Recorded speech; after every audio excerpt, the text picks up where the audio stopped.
وبيغمبر عليه الصلاة والسلام فرميت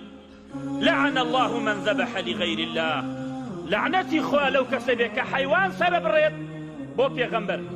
بو حسن بو حسين بو قبرك بو شخصك بو مرقدك لجير باي كسك لعنتي خوا لو كسانه بي أفرمي بيغمبر صلى الله عليه وسلم بو لبروي حيوان سربرين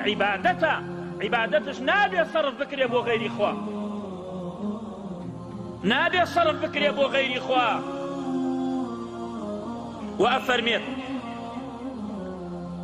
ولعن الله من غير تخوم الأرض لعنتي خوا لو كسبك حدود زي كان قورت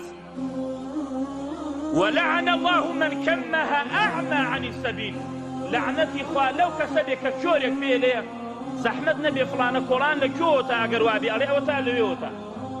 ريتي غلطك لعنتي خوا لو كسجبت ولعن الله من سب والديه لعنتي خوا لو كسبك الجنة دات دايكو باوجي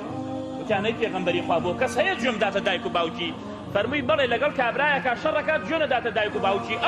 ئەوش جوێنە داتە دایک و باوکی ئەم وەک ئەوە وایە ئەم جوێنی دابێتە دایک و باوکی خۆی ولعن الله من تولى غير مواليه عبدێکە کە سەیدێکی هەیە ئیدعای سەیدێکی ترەکە ولعن الله من وقع على بهيمة لعنتي خوا لو كسبت كلقل حيوانات إيشي فاحشاك بلام لآخر حديثك سيجار فرمي لعن الله ولعن الله من عمل عمل قوم لوط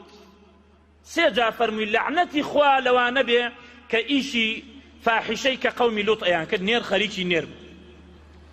قتلي لسرو لعني لسرو وخواي پروردگار سيري ناكا لروج قيامتا